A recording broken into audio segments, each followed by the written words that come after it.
Eran Lahav, welcome to Epoch Times Sweden. You are a researcher at the IDSF. What are your findings on social media at the moment? Hello, Carl. Hello, everyone. So, yes, what we found about social media, we see kind of interesting situation with the Iranian regime. We see a very chaotic mode, and this is something that they express it also on social media because they're using all kind of disinformation. For one hand, for example, they were using some fake news that, for example, they were capturing an Israeli female pilot, and it was later debunked. And it was later proven that it was actually a photo of a Chilean naval aviator that was actually taken in 2021. And on the other hand, you see also all kinds of threats from the Iranian regime, also through social media. They're trying to threaten and they use psychological warfare against Israel, against Israeli citizens, against Israeli civilians, for example. They're using anti-Semitic symbols in their posts on social media. Imagine like images of rats in a tunnel with the Star of David on them, and they're telling them, please run away and go to the shelters. This is part of the usage, but as we know, we see on the other hand that the regime is actually, as I said, in a chaotic mode because we got some reports, for example, that the supreme leader, Ali Khamenei, was actually fleeing to a safe house. He was actually in a bunker. He was afraid of elimination. And also other officials, Iranian officials, were actually fleeing to safe houses as well. And part of the immediate actions they were doing, they were actually imposing censorship on the local media and use all the propaganda in much more extent than the usual. What patterns do you see in the communication of the regime? How is it structured? Is it lenient? How are they responding to what is happening? So, as I said, is that part of their stress mode. I think there was a shockwave in the regime because, for one hand, they gave a threat. We saw like immediate threat from Ali Khamenei, the supreme leader, but there was not specific threat. He said that Iran will react in a full force. He didn't give any specific directive, threat, or something. And this is something shows about a kind of confusion. And also, other officials were using disinformation, including the foreign minister of Iran, Abbas Araghchi, who also accused Israel for deliberately targeting civilians in Iran, which couldn't be more further than the truth, because Israel was actually warning civilians with the IDF spokesman in Farsi, in order to warn the civilians not to be nearby any strategic sites because they don't want to harm and don't want to hurt any innocent people and don't want to have any casualties.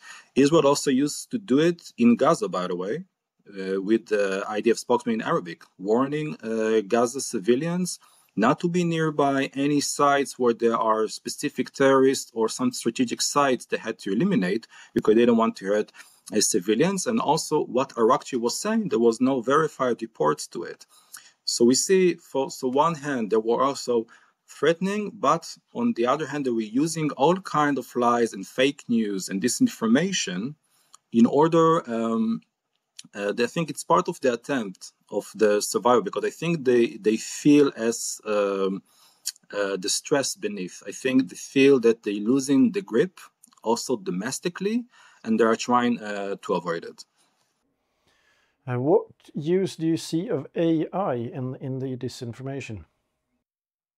So part of this disinformation, we also mentioned social media. So Iran was using AI-generated images. For example, you could see all across social media, Iran was using fake photos of if it's bombarded the Mossad headquarters in Israel and other strategic sites, which were also, there was not verified and was no proof to that.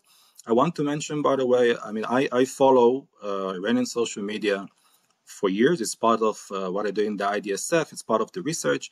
Iran is used to do this kind of disinformation, especially with AI, for years. I mentioned also anti-Semitic symbols, and they're using it also with the network of the proxies. We all remember, I want to remind us that what the Houthis used to launch just a couple of months ago from Yemen towards Israel was also, they also used propaganda to it with AI.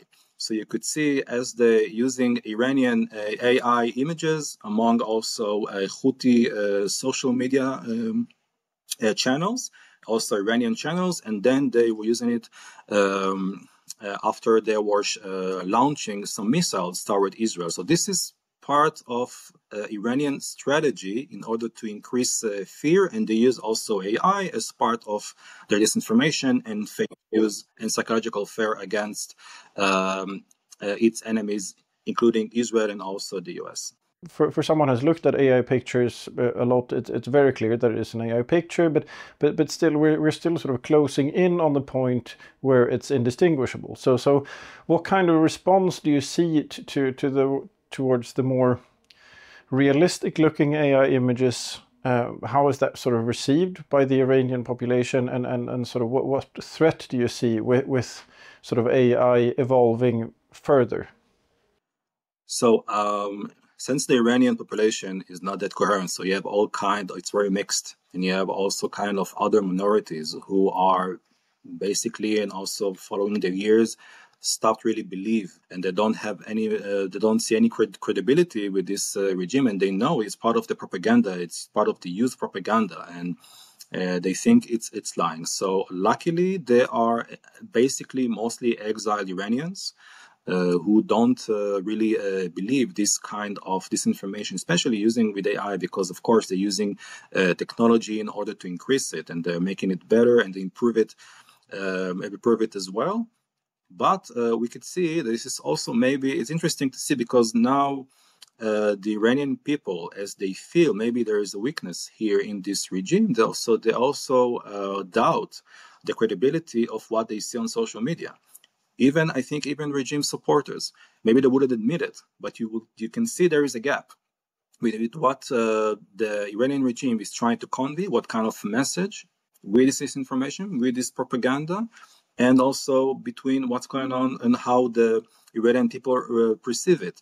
Because there are minorities, for example, Ahwazi or Baluchis, who are anti-regime, and they don't, and they consume this propaganda, but they definitely don't believe it, especially if they are minorities who live on abroad. You say that the general population in Iran is sort of not buying this. What kind of reaction do you see from the general public on social media? What's the spectrum?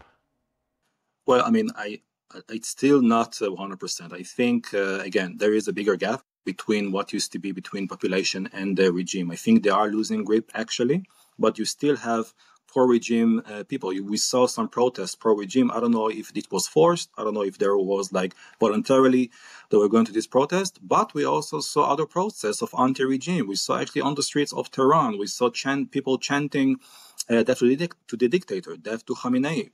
And other areas in Iran, I mentioned, for example, the Ahwazis. So this is in southwest of Iran. They are Arabic-speaking minority in Iran. And after the American attack a couple of days ago, they were taking down the Iranian flag. So this is like a symbolic sign, and they were tearing it down and burning the flag. In other areas, for example, like Baluchistan, so there were Baluchi users on social media calling also other ethnicities, other minorities to uprise against the regime. So we see kind of reactions from other minorities. They feel actually that this is maybe another brick, another stone in this domino effect of the regime. Maybe it's really about to fall. And what was interesting to see, for example, these Baluchi users, they said literally to other groups, take your freedom back. You deserve to have freedom after 46 years of repression. And one of them was actually saying, now Iran is actually paying the price, the Iranian regime is actually paying the price of oppressing these kind of groups. They were waiting for this hour to come.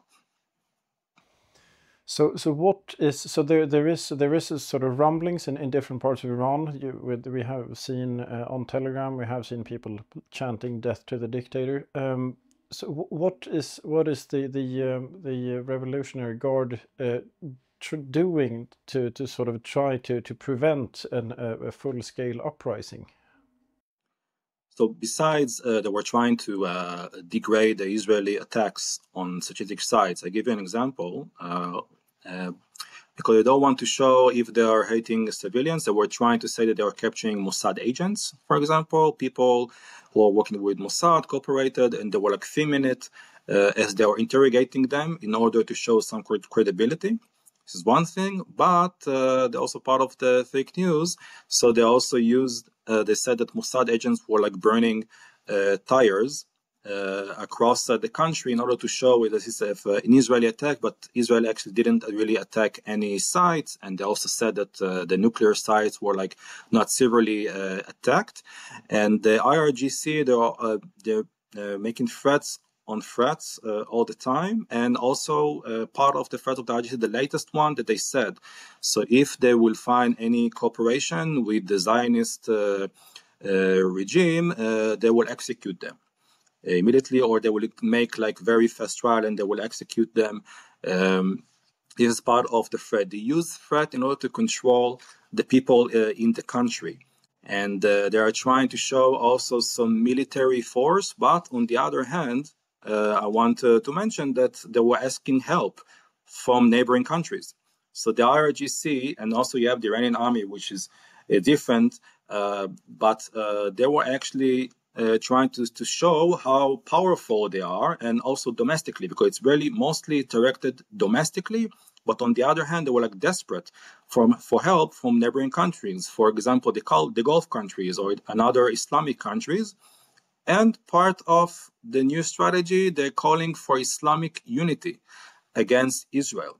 They were saying that Israel is the enemy of the Islamic states, and they also use their proxies. We could see also Hamas saying the same thing. So we could also see who are the allies of this regime, or also of the IRGC. And I just want to mention this is also part of the biggest fear, because the eliminations of some IRGC officials. For example, the senior commander of the Palestine department in Al Quds force, Said Azidi, and also the elimination of the commander of the IRGC, Hossein Salami.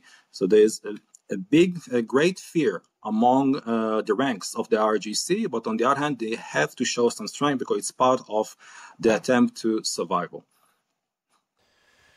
I mean, Iran is a big terror hub in the world with proxies. I mean, Hamas, Hezbollah, the Houthis, some cooperation also with Afghanistan, and through them with the people who sort of overthrow the Syrian government of Assad. So how is the communication of the civilian public in Iran? How it's the parts or all of the internet was shut down. How are they communicating, and how is sort of word getting around? Well, I mean, I want to emphasize that normally the Iranian regime is dominating the digital sphere in the country. But now also Elon Musk was offering its Starlink service, Starlink activation, in order to bypass the censorship. And also people, they have they have the option to use VPN and also satellite links. It's not that fast, it's not perfect, but they have the ability. They have some other options for other information besides the propaganda they're receiving at home. But also from checking information from Iranians on abroad who have relatives in Iran, they know. So as I said, the credibility of the regime is getting lower and lower, and they know that they don't really believe what's coming out from the regime side. It's part of the gap I was talking about. So even though they are consuming this information because maybe they don't really have other options, people in Iran, but they don't really buy it. They don't really buy it, and they have the opposition groups trying to encourage people and telling them, guys, what you hear in the news or what you hear in the local media, it's all propaganda. It's not. It's time for you to actually uprise and to actually oppose to it, and get your freedom back. Also, freedom of information, freedom of speech in that matter. So what kind of reaction do you see to this? I mean, we've seen on social media, we've seen these chants, we've seen this sort of anonymous protests, but sort of what do you see happening? How do you see things taking shape? Well, besides the son of the Shah, Reza Pahlavi was actually calling people to uprise. I was actually surprised to see also people who are calling to uprise, but they are actually opposing the Shah, or actually opposing the son of the Shah. They said that he's just talking and they need somebody on the ground to actually increase the motivation and actually do something. So they were looking for actions. There were also protests, I think also in Scandinavia, I think also in Sweden, by Iranians who were actually opposing the regime, but they were also opposing the Shah, or the Shah's son, the Pahlavi. So this is part of the reaction. As I said, so because of the population, the Iranian population is not coherent, we see all kind of mixed signs and mixed reaction. But I think there is a great encouragement. I think there are some groups are actually waiting on the fence, waiting on the line to start to take more action. But this is something that, what happened now, I think also Israel with this initiate attack. Also, besides removing the threat on Israel, we gave a chance to Iranian people to decide and also to take their freedom back. This is something that we show them, also the world showed them that it's possible, that they can be free. They can remove this regime who is oppressing not only minorities, but also other groups in Iran for the last 46 years. And I think Iranian people, on abroad especially, understand that, because also maybe they don't have the threat like people inside of Iran. And they're encouraging them to put the pressure on the regime, because one of the biggest fears of this regime, as I mentioned, is to lose the grip on its population. They have to survive. They have to use fear in order to control other groups in the population, which also many of them are actually anti-regime and different kind of minorities with different kind of interest and different kind of history. For example, you have the Azeri minority in Iran, who also, some of them are actually opposing the regime. And part of the history, they would love to get back to the greater Azerbaijan they used to have in history. So this is something Israel gave the chance with this initial attack, and also now the world is joining in. And but this is really for the Iranian people to decide. But we see some good reaction, and I think it's symbolizing the cracks who are getting bigger and bigger.